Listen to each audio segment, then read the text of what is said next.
Welcome to today's episode of We're More Than D&D Characters. As we like to say on this show, we like to use this space to explore how TTRPGs have an effect on the people who experience them and have a greater impact on the world around us. We believe that TTRPGs are a way in which we explore ourselves, and therefore we are more than D&D characters. Today, our guest is Douglas Gourde, who runs the very popular social media channel Panthera2K1. And I think we have been following you for a really long time, actually. I wish I knew. I've been following you guys for a long time, and I don't know who followed who first, but there came a day where I saw your friend thing pop up. I was like, oh, hey, what a pleasant surprise. And it was kind of the same feeling as when you messaged me and you were like, you want to be part of the show? I was like, me? Little old me? Yeah, it's a good feeling. And honestly, I mean, I run a couple different social media pages, but can I just say, like, the D&D TTRPG like creator community is by far the most tight-knit that I've ever come across, you know? Oh, yeah. Everyone there is like so chill and like so cool to get to know, and like so ready to get to know everybody either. Like every time I've made a new mutual, it's like I'm opening up a new present on Christmas. Like another one. I'm collecting them like Pokemon. No, but it's so funny because, I don't know, we were having technical issues leading up to this. And so I feel like I was so focused on that. Usually I like chat for a second, but I feel like I already know you. Yeah. I was like, oh yeah, Douglas, like we're just buddies. It's fine. Like this isn't the first conversation we've ever really had. It's whatever. No, like usually my mutuals are like these funny little people that exist in my phone, but you guys are it's like as two-way as a parasocial relationship can get, if you catch what I mean. Yeah. So it's great though. I love internet buddies, and even though I'm not always great about reaching out and messaging people and like actually fostering more of a like one-on-one relationship, I still just feel like I know people. So, but it'll be great to actually like get to know you a little more and have a full conversation with you. So yeah, absolutely. I was so stoked for this. I was telling so many of my friends, like, dude, I'm going to be on a podcast later. No, I'm so glad. So thinking of your social media page, how do you introduce your content? Like, what would you say, you know, kind of your niche is in your corner of the internet? My niche is absolutely a half rabid bobcat that you just set loose in a Walmart, I think is a good way to describe it, where there's really no rhyme or reason to it. Usually fairly chaotic, and I like to be pretentious and say that my content is absurdist at times. But I also really like telling jokes that only a specific subsect of people will understand. Oh yeah, that's great. So I have the polar opposites of my channel, but it's mostly D&D stuff and zoology stuff because my only personality trait is the fact that I'm a zoology major. So. No, I love that though. I think the zoology part of it is something that not a lot of people can directly relate with, that even if they do find it interesting. So I think that's so unique as far as what you bring to your corner of the internet. And then you have that D&D side where you said, even though some of your jokes might feel super niche, there's a huge amount of people who can greatly appreciate that, you know? Oh yeah, absolutely. And I think once you kind of find that circle, it's, where was I going with this? Like once you kind of find that circle and you kind of like start understanding each other a little bit better, then you kind of know how to like navigate a little bit better. And the cool thing is about the RPG like space, whereas like with a lot of other fandoms, like it can be very exclusive. The whole point of RPGs is like we're always wanting to bring more people in and like kind of share in this experience. Yeah. Which I think is just so cool and like just a very special thing. Yeah. No, that's awesome. I love that. So now give us a little bit of background on the zoology part specifically, because that goes beyond just your internet persona and just your life, you know? Yes. Yes. Yeah. So like I was always known as the animal kid growing up, or like the dinosaur guy. Like to this day, my family will text me when they find like something in the yard and like, hey, what's the snake? I just killed it. And it's like, oh, okay, well, it was a garter snake. It would have been fine, but you know, you had to do that. But yeah, that's how I would best describe it growing up. Like I was always begging to go to the zoo. Um, I watched Jurassic Park like more times than I can count when I first got it. Like I kid you not, I probably watched it 2 or 3 times a day. That's amazing. And I always wanted to be a zookeeper ever since I was a little kid. Like that's never changed. I've always wanted to work in a zoo. So yeah. Cool. So where are you at right now with your education? Because I know you're still in school. Yes, I'm at Northern Michigan University. There are not many schools in Michigan that teach zoology, so Yeah. I had to come to the most remote school you could probably think of to be like, please tell me about animals. I'll pay you $40,000. Please tell me about animals. So when are you set to graduate? Do you know what the timeline is? Yeah, I'm planning for winter of 2026. That's the current goal. Okay, cool. All right. Yeah. So you're like in the thick of it then. You passed Very generals and much really so. like, getting into the content that you came there for. Yeah, very much so. And like I was writing down like notes before the podcast, lest I go on this very long tangent that only I will understand. And yeah, you are right. I'm absolutely in the thick of it. I'm at the point where I'm like, biology doesn't make sense. Like I thought I Oh understood, but it man. doesn't make any sense. No, and I'm excited to get into that a little bit. And I mean, our whole topic is going to be fun. And this is honestly the perfect Yeah. intro because I think a lot of what we'll focus on today is kind of where TTRPGs and then your background with zoology, kind of like where that collides. And also just, I think, a couple things on how TTRPGs have just kind of affected you in a variety of ways. So Oh yeah. like our kind of conversation we'd had leading up to this, I loved it. Like you have some really awesome insights. So I'm excited for that. Sweet. So Thank you. yeah, I think we're about really ready just to jump into our topic after kind of getting a little bit. Oh no, actually no. My most like favorite question that I ask everyone. I need to know how you started getting into TTRPGs.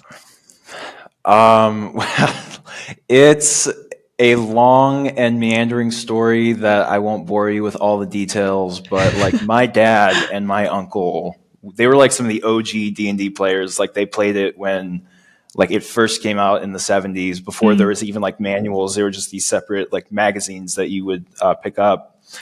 And so that was kind of always in the background of my life. And my dad was a jock in high school, but also a huge nerd. So there was a lot, like nerd culture was very prevalent in my life. And it wasn't until my brothers and I started playing Skyrim where we were like, oh, that's right, Dad knows how to play D&D. Let's pester him for the next 3 years until he finally teaches us. And it took him until he retired to finally be like, all right, fine, you twisted my arm. And he started teaching us in first edition. Oh, cool. Which is so hardcore compared to fifth edition. There's a rule for everything. Do not get attached to your characters because you can step on like the specific square and you suddenly explode. Yikes. So I started with a very, very strict rule set, but then I later on moved to fifth edition, which had both more and less rules, if that makes sense. And that's where I really got hooked by just the tabletop sphere in general. I started off as somebody who was like, who only ever wanted to play fifth edition. But I've really branched out in recent years, and yeah, it's just been so much fun ever since. Yeah. I love hearing that part of your story because I feel like TTRPGs and D&D has gained so much popularity over the last couple of years, which we love. It's amazing. And because of that, though, I feel like a lot of people have gotten introduced just through friends, through media, through whether that's through like, hearing about it in Stranger Things, or it's through TikTok, or it's through D&D podcasts, right? Like there's that's, I feel like, the more common ways that I feel like people get introduced that I hear. So the fact that it was, through people that actually had played way back with first edition, your family members that you got to like learn from your dad and everything, like that's awesome. That's so cool. Yeah, it was so fun. Sorry to cut you off, but yeah, I think it was a really good experience, and like we learned right before D&D got huge with Stranger Things. So as we watched Stranger Things, my brother, we would point at the screen and be like, "Oh, I know that! I recognize that reference." Yeah. So, yeah, it was really cool, and it gave me and my brothers kind of a way to hang out that none of us really knew how to do before. So yeah, like I think that as far as tabletop introductions go, mine isn't very glamorous, but it's very special to me. Oh yeah, no, and I can totally tell that. And I don't think most people's are glamorous, for the record. That's why I like hearing about the stories, though, is that they tend to be kind of random a little bit sometimes. Yeah. So now, 100%. Thinking of just current day, are you DMing or playing in any games right now? I was DMing earlier this school year, but just school got to be like way too much. So I was like, all right, guys, we're going to take a hiatus. But I am playing in a group that's comprised of like old high school buddies right now, which is a lot of fun. We are doing an Edge of the Empire campaign, which is like Star Wars. And I'm really trying to twist their arm into doing a Mouse Ritter one shot when I get home. And we're going to be doing a Mutants and Mastermind. Oh no, the lights. We're going to be doing a Mutants and Mastermind campaign soon. And it's going to be X-Men themed, which is going to be really cool. Fun. That's awesome. Yeah. Well, I'm glad you still have some stuff going, even though school gets busy. That's actually, I feel like that's one way that you can spot a big TTRPG fan, though, is if you had a couple games going and you're like, oh man, like I have other parts of my life, like I should really drop that. But like you still have something going on,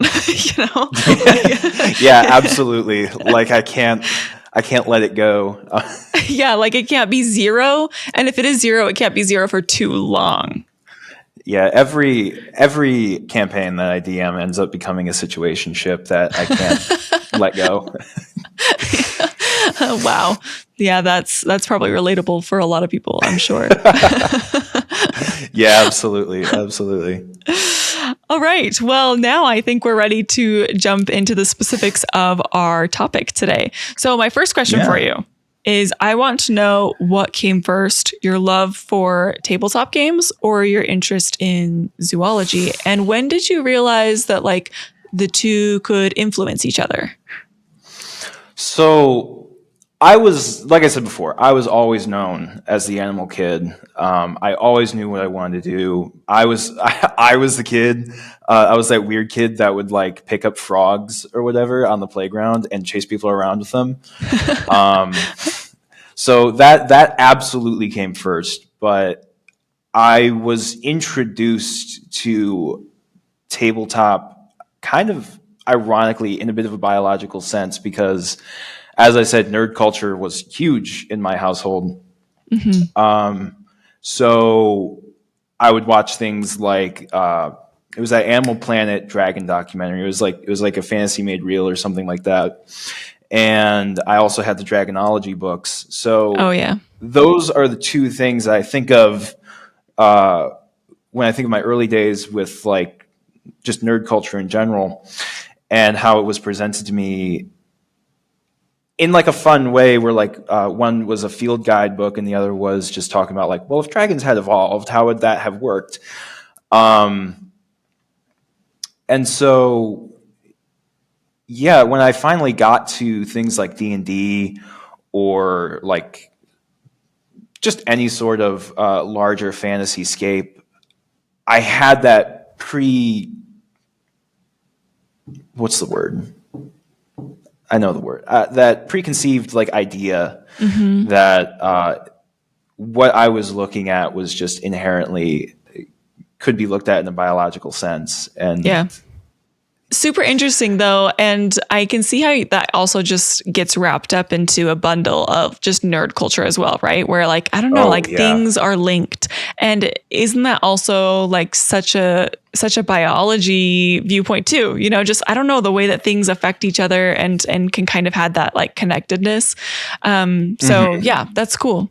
And just interesting to think about the timeline of having kind of both of those things be a part of your life from a pretty early age too. So yeah, super absolutely. Cool. Okay. So are there moments when TTRPGs that you've played have given you an appreciation for the natural world, or the other way around where, you know, learning about zoology or other things like that have had you have an appreciation for games? Yeah, I don't like the notes I wrote down for this because I feel like I didn't really say it in the way that I wanted to here. So, like, because I love to travel and I love to hike, I love the outdoors, I'll kayak, or I'm not really much of a hunter or a fisher, but just, I spend a bunch of time outside. And so, when I'm out there or like doing field work or whatever, and I'm out there and I have this moment of just like overwhelming emotion about something, I want to like bottle that up and use that in my tabletop games. And I don't ever try to do it and be like, yeah, that rock over there is like really cool, or like try to describe what about it is cool. I just try to like harness whatever that feeling was, whatever I felt there. And it's made me so mindful of when those moments happen. And so I don't like look back and go like, oh yeah, that was one of those. It's like, oh, I'm having one of those right now. Yeah. And like, I'm trying to take in as much of it as I can so that I can reciprocate that to people when we're having a moment in tabletop. Because I remember in some of the previous episodes, you said like playing tabletop is just a inherently vulnerable thing. And like, I'm like, this is one of those moments where like I'm kind of showing you this vulnerability of like something that I thought was so meaningful. Yeah. So yeah. Oh man, I love that. And hearing that response, I directly feel like I can relate to that so much. I can't tell you, and I'm actually so glad because I've never heard anybody else explain this before, but I'm so glad to know that this is a shared experience where Kate and I will be traveling somewhere, we're on a trip.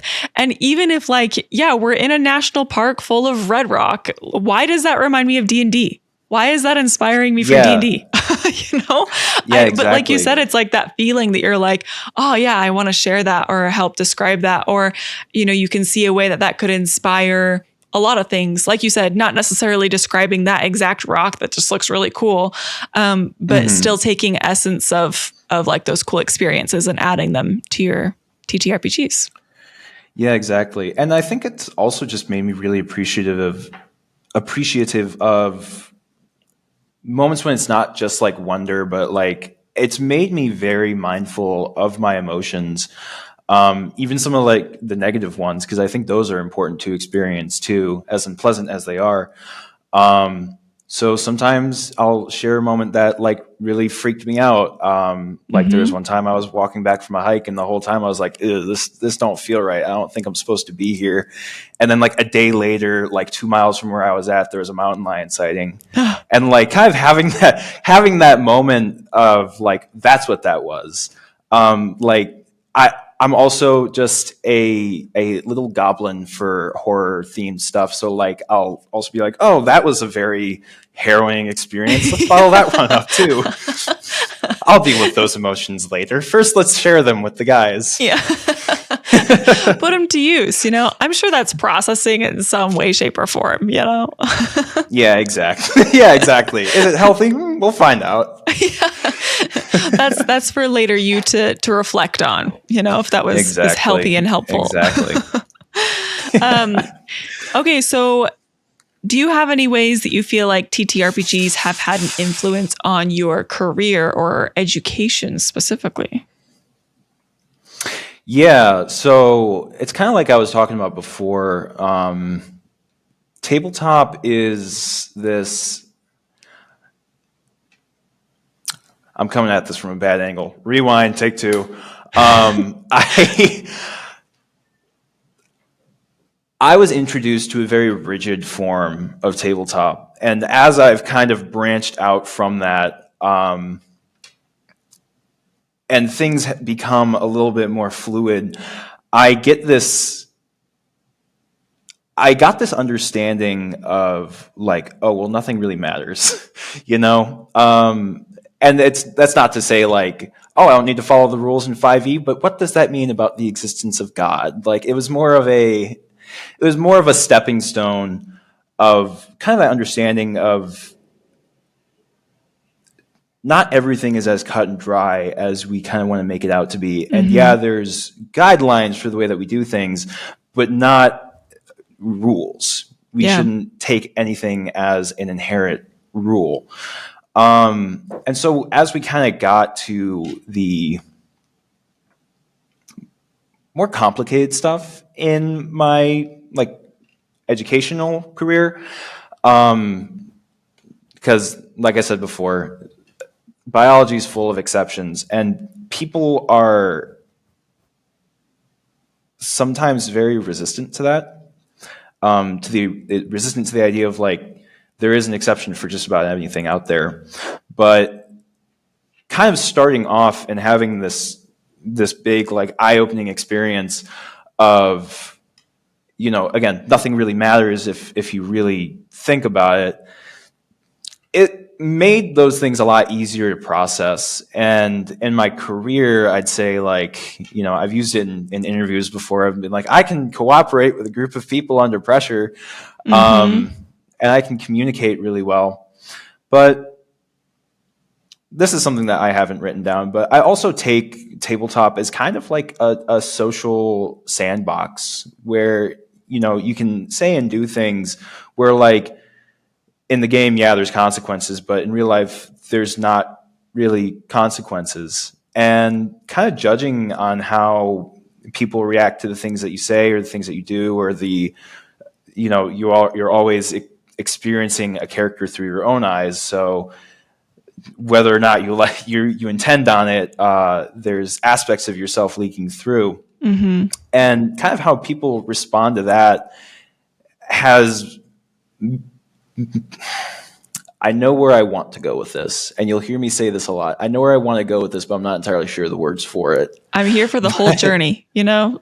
Like, yeah, exactly. Zigzag as much as you need. Oh, trust me, I will be doing that a lot. It kind of gives me an idea of like how to navigate things. Obviously, there's never a one-to-one, but like it gives me a better idea of like how to operate things, how to navigate things, especially when stuff gets, you know, when the pressure's on, when things start to get stressful. You know, I don't know if you've ever had an experienced anything like that, but For sure. Well, no, I mean, like already there's several things that I feel like I'm hearing about how TTRPGs do apply, you know, to real world things, not only just in like a metaphorical way, but literally in like a skill kind of way. I mean, you talked about the idea of just things kind of being in that gray area where it's like things are not cut and dry. And in a game setting, like again, let's say a board game. Things are pretty cut and dry. If you have an argument, you go look at the rules and there's usually an answer. And tabletop role-playing games are just not like that, where it's like, okay, there is nuance. Yeah. There's rule of cool where like you're not always going to follow things exactly. You are going to have role-play moments that are not really rules heavy at all, right? But I think that there's such like a lack of control over every single thing and order over every single thing, that I think that's just very relatable to how we go about life, or maybe how we should go about life. So yeah, I totally hear that. Yeah, I think that's really cool. Thank you. Yeah. So Now I want to know more about, especially like the depth of education that you've had within zoology and how that shows up in your games. Well, it doesn't. I don't want to say it is restricted just to zoology, but like that is like the main part of it. But I think one of my major gripes with the way a lot of people, a lot of DMs, especially newer DMs, handle the wilderness is they kind of don't take it into much consideration. And there's no, I'm not saying like they're doing it wrong, but like that's just like whenever I see it, I think to myself, like, well, I would do it differently. And that, even that, I feel like I say that and I sound like well, you're still doing it wrong. But I always like to treat the wilderness as though it's kind of a character in and of itself. Like it can be helpful, it can be pretty, it can be totally indifferent to what you're doing, or it can be angry and spiteful, and it seems like it's scheming against you at times. And I treat them kind of more as their own dungeon and things for the players to experience and try to like work their way through, rather than just like you're here and now you're here. Yeah. And I feel like how do I word it? It's not necessarily like padding for time, but it gives the players something to do while I still kind of figure something out sometimes. And I think that can be really important for people sometimes. It was very important for me. And I always am like coming up with the environment so that it's, I think a problem I see with like fantasy in general is like the wild is very familiar in a lot of senses, where it's like you see wolves and deer and bear and all these other things, and I've done those too. Like I know ways where I feel like I can make those fun, but I also just like making things really weird. I think that's part of the charm of being able to make your own world, is having that freedom to make things just weird.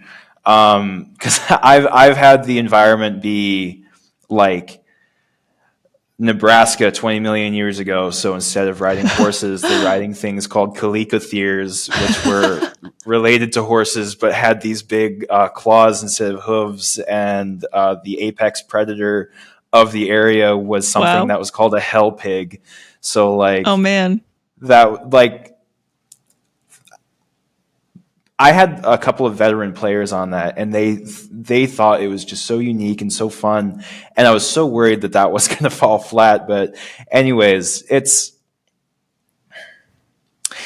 like oh no, I'm losing my train of thought. Notes, help me. Actually, before maybe you jump to something, I just have a couple thoughts, because hearing you talk about the environment and how you add that to games, and then also like the creatures and everything, like you haven't actually described, like I'm not in your game and you're not actually describing things. I'm not actually in a situation right now. Right. But I'm already so interested, I'm already like, wait, yeah, I do want that. I do want an environment that is thoughtful and that has elements of interaction in it, and creatures that have more depth than just being an animal. I don't know, it like literally makes me excited. That would make games so much more fun, because it adds a whole element that most games just don't have. Like most people don't even think about those things. Yeah, and it's like, when you start to, I guess, study animals, and I don't have as much hands-on experience with animals as I would like, or as some of the other people at school with me. But you start to understand really quickly that animals are individuals in and of themselves, and they're kind of going through their own story. And it might not be as like dramatic as your own, or like as in depth, but they're still kind of going through their own journey. And I think it's fun when you kind of intercept that, and in your head it's just an animal being an animal, but to it it's come this far, you know, which again is just it's just really, really cool. Yeah. Well, and it makes me think too, just your perspective on all of that. How, I mean, I think that consciously that changes decisions that you make in game, but even on a more subconscious level, just the perspective of like, yeah, it has a story and it's had to get this far. And, you know, the environment is something, like you said, sometimes it feels like it's scheming against you, or, you know, like the beauty of it is like just such an incredible feature it has, right? Like just holding that perspective, period, just sounds like it would literally help you be a better world builder. Oh yeah. And like, I spend so much time world building. I like the amount of work I will put into a one shot would put the amount of homework I have to do to shame. Like it's really it's bad. It's bad. But it's also taught me some things. Like, you know, one of the biggest things that I learned when it comes to world building is you kind of want to categorize things. You want things to kind of fit into their own neat little things, like I was talking about earlier. But there's a couple of other franchises that or like projects that I follow. There's the Witcher franchise, obviously. There's something called Codex Inversus or Monster Garden.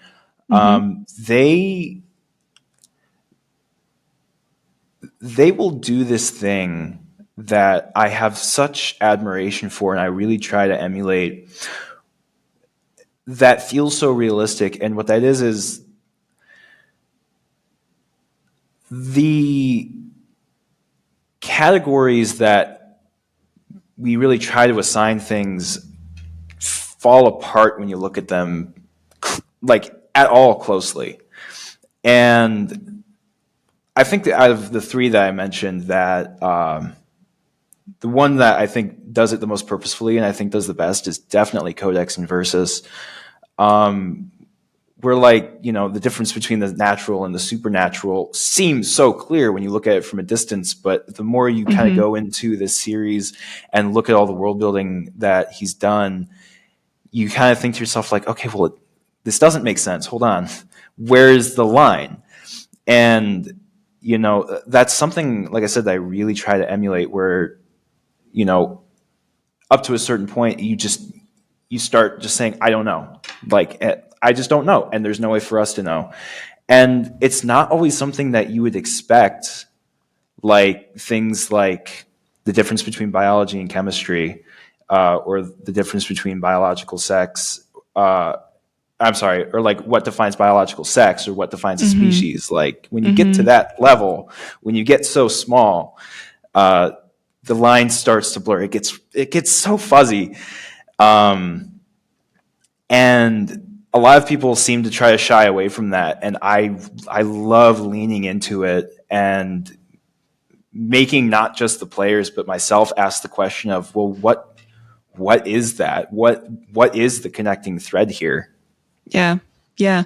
No. And when you're building your own world for a TTRPG, you can categorize things. You can make everything cut and dry and just list everything out, right? You can.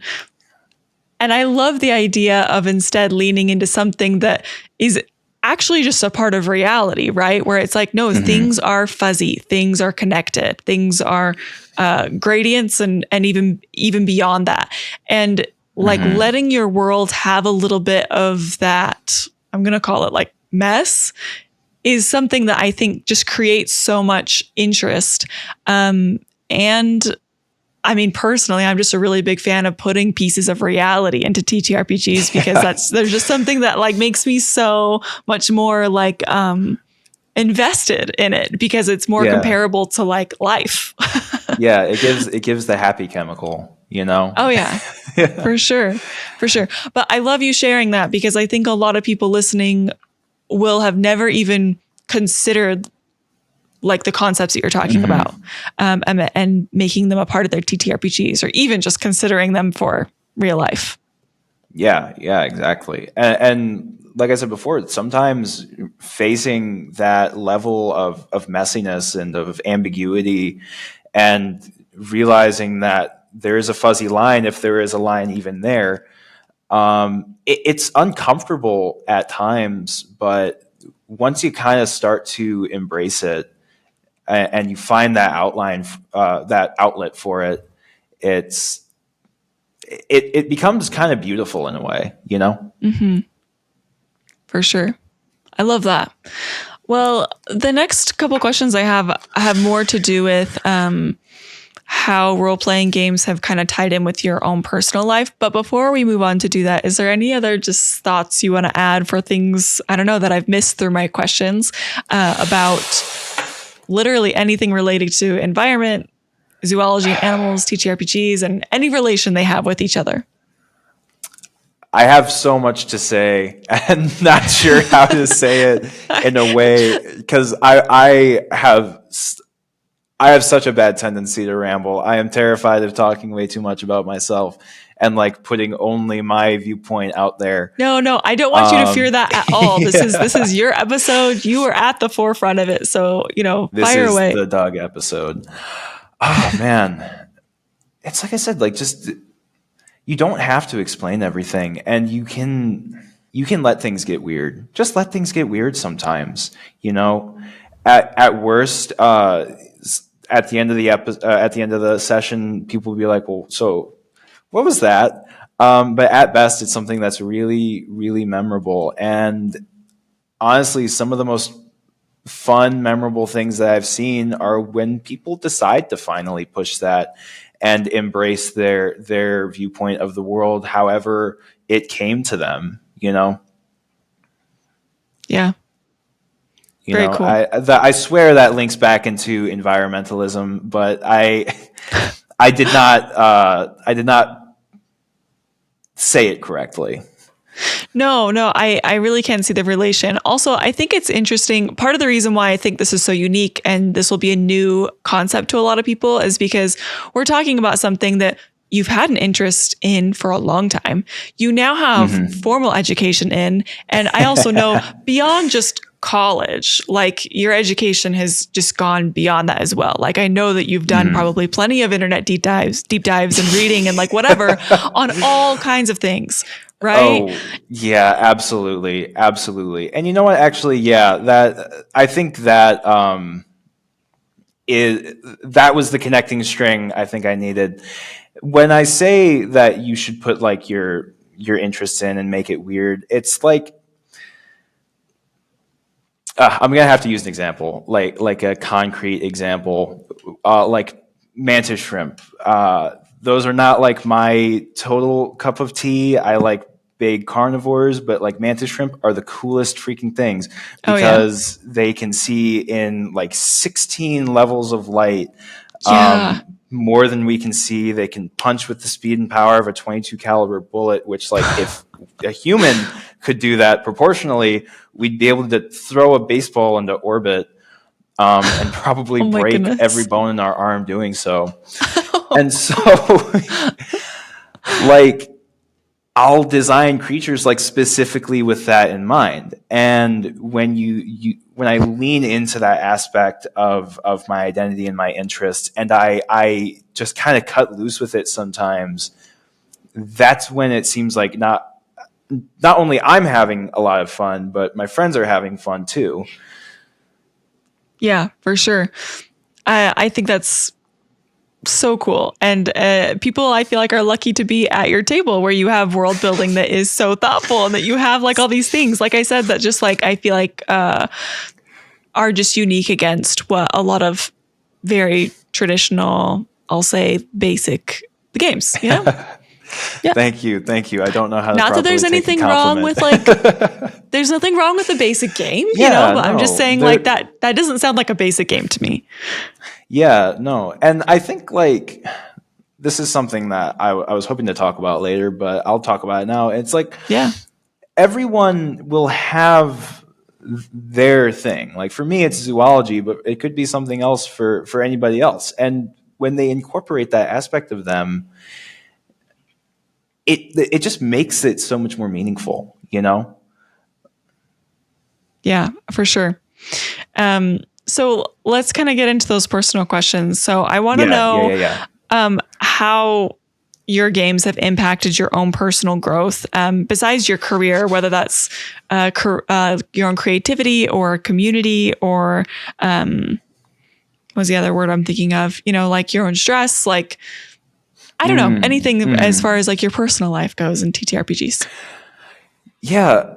Well, they obviously got me a following on TikTok, which I was never like expecting. I thought I would. I only thought I would only ever have like 12 followers on TikTok, and half of those would be people that I knew.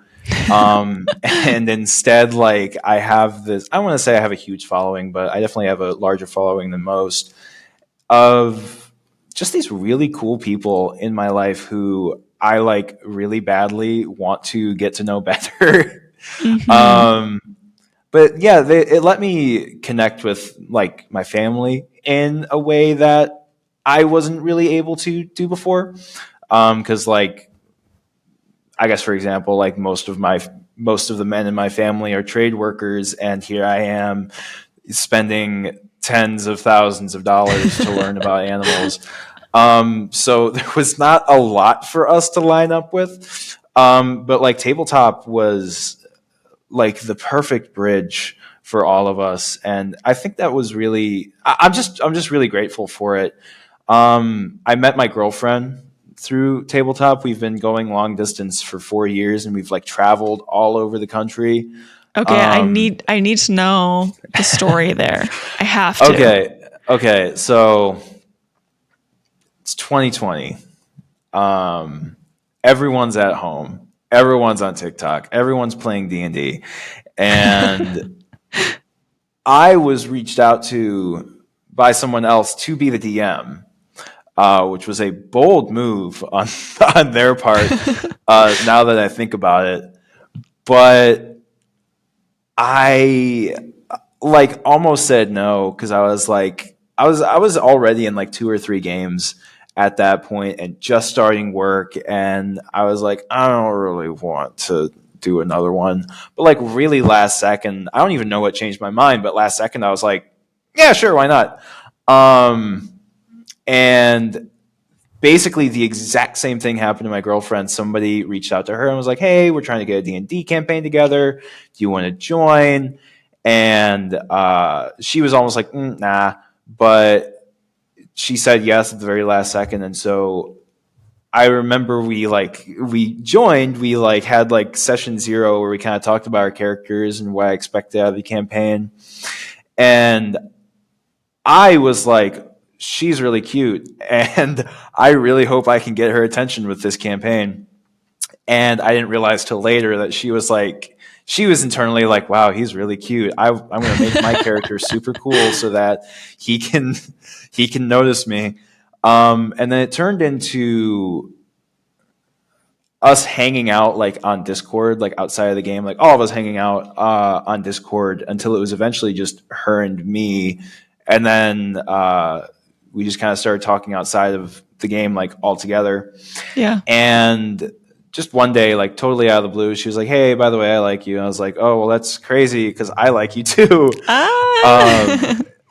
And another bold move on our part, we had become like very, very close in the time of the campaign, like starting to where we were at, that she was just planning a visit to Michigan from where she was at. And neither of us knew that we liked each other at that point. And she was like, yeah, I was going to tell you that I liked you the first night. And I was like, I was going to tell you the last night in the case you didn't reciprocate those feelings. And I made it weird. So, yeah. And the rest is kind of history. Oh, that's so fun. So now you travel together. Where have you traveled together? Well, I took a road trip from Michigan to California with her, and that was definitely the biggest one. And I made it on half an engine because I hit a pothole in Ann Arbor that just about destroyed my car. Oh my So goodness. we drove to Chicago, which is, I think, about close to 500 miles. No, I'm sorry. It was to Springfield, Illinois, which is about 500 miles. And we finally got the car looked at, and the mechanic was like, how far did you drive this thing? I was like, oh, from Ann Arbor. So I don't know, maybe about 400, 500 miles. And he was like, I don't know how this thing turned back on as soon as you turned it off. What did you do to this thing? But yeah, that cross country road trip was absolutely the biggest, best thing that we've done. Saw a lot of different national parks along the way. A lot of different, a lot of different crazy stories that I have adapted to my D&D campaigns. Fun. Yes, yes, yes, yes. That's awesome. Well, sorry, I Yeah. interrupted in the middle of you were No, you it's were on okay. something, and I needed to know the story. Yeah, I was just gonna say, like, just to like give a quick rundown of everything that happened after the car. Yeah. A police officer in Oklahoma thought I kidnapped my girlfriend. Oh. My girlfriend thought I got kidnapped in Arizona. My bumper almost fell off right when we got back into California. We got hit with like a tropical storm basically while we were in Missouri. Oh And I was man. like, okay, well, this car is about to get flipped or something like that. So yeah, just a bunch of weird fun stuff. Oh, and when there was another time when the car almost broke down, we tried to get help from a federal prison because we had literally nowhere else to go. We were in the middle of the desert, and so we were like, well, there's something over there, and it was a prison. Oh my goodness. Yeah, it Wow, was. what an adventure. You've Yeah, got to it have was. some D&D inspiration after that. Yeah, yeah. I think the biggest one was the storm in Missouri because, like, I love me a cold open, and so I've had a couple of times where it's like you're in the middle of a thunderstorm and it's raining so hard you can't see anything, like it hurts your skin. That's how hard it's raining, and you're squinting through the haze and the rain, and you see just a light in the distance somewhere in the tree line. You think that there's something there that can help. I just love me a cold open, and I love like just kind of throwing them into the fray. Yeah. Yeah. No, that's great. We had a whole campaign that had sporadic cold opens, which is the only time I've done that in in a particular campaign. And it's just fun. Like you can add so many things. Yeah. So that's actually a really smart way to try to incorporate some of the things that we've talked about, right? Is to have it in a cold open. Very good. So anything else that you want to add to how TTRPGs have had an effect on your personal life, since I kind of interrupted that? It just like it helped me make new friends and like reconnect in ways that I just hadn't before. And like I can kind of kill two birds with one stone with this story. But a buddy of mine, name of Cole, I knew in high school, and we kind of knew each other, but we were like kind of in separate friend groups. So it was one of those friendships where it's like every time you see each other, it's the same joke, like like that same inside joke that like stopped being funny 2 years ago, but like it's really the only common ground you have at that point. But Cole kind of showed up very sporadically. Just this one time after high school, like we were playing D&D, we were all taking a break. We were sitting out in my buddy's front porch, and Cole happens to drive past, and he just slams on the brakes, turns into the driveway. It's like, hey guys. And we were all like so excited to see him. And so we were like, hey man, it's the last session. You want to join? So we dragged him by the ear to play like the last like 2 or 3 sessions of Out of the Abyss. No, it wasn't Out of the Abyss. Oh, what was it? The one where Avernus gets dragged, where Elturel gets dragged into Avernus. Ascent to Avernus? Descent to Avernus. Thank you. Yeah. the name was right there. Anyways, Yeah, but so yeah, close. we dragged him to play the last 3 sessions, and he was just kind of a mainstay character from then on out. Yeah. And then later on, he was like, "Hey guys, can I start bringing my girlfriend?" We were all like, "Yeah, sure, I guess." Like, we don't see an issue with it. And kind of through these games, I got to know his girlfriend, and I feel like I've become very close with both of them as friends because of RPGs, and that wouldn't have Mm-hmm. happened if not for that. Like, I consider them like cornerstone people in the friend group at this point because, I just got so close with them because of these games. Yeah. Yeah. And that ties so much back. Well, you said you listened to our very last episode, right? Yes. Okay. And then it's literally, I was thinking, I'm like, that's just perfectly reminiscent of exactly what the episode was about. Because that was exactly Yeah. our D&D group. Like a good chunk of the people that we've played with have been, people that, like you said, friendships that have kind of been rekindled, people you've reconnected with. But it's just fun to think like, wow, it was the game though that really brought on that opportunity to have those friendships. Exactly. So, super cool. Okay, so my final question for you. I want to know, if somebody were to ask you why these games matter so much to you, what would you say? With RPGs and world building, you have a level of injecting yourself into what you do. And like how I was going on about how I'll create these ecosystems, like I've done one before where like I mixed Jurassic France with modern Tibet, and I was like, okay, well, how do these interact with each other? What would this Mm-hmm. look like? Where somebody gets that in depth with it because it's that meaningful and that beautiful to them. It's not just limited to my experience. So like my twin brother, he's a very artistic, very intelligent person, and he doesn't talk about that aspect of himself that much. But when you play a game that my brother has made, it's like the perfect love child between an A24 film and a Souls game. And Mm, it's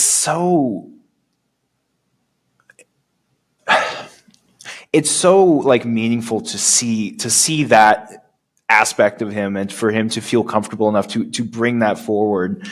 It's almost like a language in and of itself, um, like a very indirect language. Yeah. yeah. And you get to learn how to read that. Like, I've learned how my friend Eric, like he's a history teacher, but he also really loves to cook. And so in his worlds, he'll talk about like political history, but also like culinary history, and Mm-hmm. how foods have been, and like how foods have been made in the past versus how they're made now. My very best friend, Emma, she also really likes to get into political stuff, but she does it in a way where it's told through the eyes of like the everyday person. So like it's this Game of Thrones style life that's going on, but you're experiencing it through the eyes of like just this low ranking knight. And another friend of mine, Abby, she will get into like all of the social stuff. So like the taboos, the traditions, the idioms. Yeah, and so like they've never like told me these things directly, but when I see their worlds, I see like what they're trying to tell me and what they think is beautiful or meaningful or important, or just something that they think is interesting at the time. And I'm starting to lose my train of thought. Oh, You're yeah, good. it's like, sorry, I didn't mean to cut you off. What were you going to say? No, no, you're totally fine. I love what you're saying. Well, okay, I'm thinking of a couple things. First, just the fact that you said that it sounds like you've never directly had a conversation of like, oh yeah, this is how I make my worlds and this is what I'm interested in. Just the fact that you've picked up on that, right? I think is cool. Mm-hmm. And I think it goes to show that TTRPGs are also expressive too. I think to me, that's part of what gives them meaning, is that it's not, like you said, speaking of things not being cut and dry and it just being a matter of following the rules, the fact that you can bring your own personal nuance and interest to that as well is really cool. Yeah, because I remember you asking in the last episode that I just listened to, like, would you still say this is a game? And I don't know if I can say 100% that it's a game, because it feels a bit more like a form of expression, kind of like a form of art. And like it gives you kind of a guideline as to how to talk to people if you know how to read it, like just my past birthday, my brother, he called me, we said happy birthday, and it's usually like a 5-10 minute call, but right before he hung up, I was like, hey, by the way, no, he was like, hey, I've been reading the Witcher books, by the way. And we just sat and just talked about the Witcher books for an hour and a half. And or like with my friend Eric, I'll tell him like, hey man, I'm going to be so honest. I'm not much of it. I'm terrible at making up my own recipes. I can follow a cookbook like nobody's business, but I cannot come up with something on my own. But if I find something that I think is cool, like the first person I'll tell it is Eric, because he just loves to cook. And my friend Cole's girlfriend, she also loves to cook. So like I'll just be like, hey man, I have no idea how to make this, but it seems like it's totally up your alley. And I feel like that really, it opens the door to so much with different people. And again, something that you were talking about in the last session, like you guys went from just like, oh, I hang out and make believe and yell at polyhedral dice for 2 hours of my night, to these people are like a second family to me almost. And backtracking a little bit, but this doesn't just apply to world building. Like everything I talked about doesn't just apply to world building. Like if you are able to bring yourself into this, or like bring your interests or bring your love into just anything in your life, you will only be enriched for it. It might not always be easy, and it might clash a little bit at times, but when you finally find that synergy between the two, where they just start to play off each other, and you're not entirely sure where one starts and one ends. I just feel much more enriched in my life when I look at it that way. Yeah, allowing TTRPGs to be able to play off of your life, and like you said, where does one start and where does the other end? It's just to intentionally make it something that can be more purposeful for you, I just think is awesome. And I love that, like, you put so much thought into that. Again, I think that like a lot of people have maybe some relatable experiences with that, but just the fact that you're able to kind of like put that into words, I don't know, is awesome. Yeah. And I think that's another thing is like RPGs, I think, allow for a level of introspection that it's hard to put into words exactly what it's like and what that means, because it's like the guest from last week said, I'm so sorry, I forgot his name already. I'm terrible with names. No worries. But it's like he said, like you're either exploring this aspect of yourself that you want to confront, or you're exploring this aspect of yourself that you want to be. And when you're doing it around people that you feel comfortable enough to be vulnerable around, and doing it in a way that's comfortable for you and for them, and like also just kind of plays into whatever they're trying to show you and trying to tell you. Like I feel like that's so much more honest. I feel like I'm being more honest with my friends than, the days where I just text them like, hey man, I'm not having a very good day, can I talk? Like it's more raw in a way.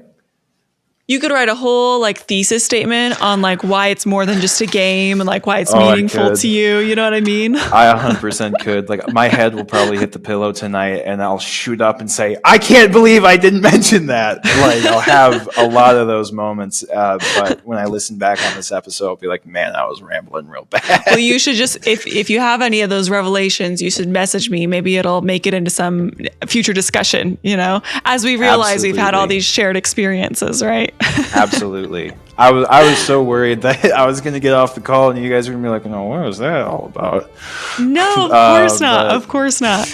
No, But you're I'm amazing. glad to have been part of this. Thank you so much. Of course. And no, I appreciate, I mean, of course, your insights and all of your thoughts that so much was relatable, but also I feel like was new. And just your like authenticity. I really feel like that's just a part of you that shines. So Thanks for so being much. on. And this is just, it's a bit of a time commitment. I really feel like I put my guests to work a little bit. It's not just about popping on a call. I kind of make you work for it a bit. So I appreciate you. It's so good. It's so good. I'm in college, so like I get it. Trust me, I get it. Oh, So, yeah. amazing. Right. Is there anything you can think of, just things that you want to shout out, ways that people can support you, and where they can follow you? I actually didn't specifically mention which social medias you're on. I'm really only on TikTok. I have a couple of YouTube videos that like are really not that like aren't anything. It's like that one of those like I fought the Abyss Watchers in Dark Souls 3 sort of thing. So yeah, I'm on TikTok as Panthera2K1, and you can find me just about anywhere else under that handle too. Stuff to shout out. Northern Museum of Zoology. You know, I just got some level of authority in that, and I am panicking, realizing that I have something to do with that now. That's awesome, though. Congratulations. Thank you. But yeah, I'm just hopeful that the museum continues to be as awesome under, I guess, new management with me being part of it as it was with the previous management, because they did a fantastic job, and I feel like I have some big shoes to fill. So Cool. yeah, I just wanted to That's shout amazing. them out. So.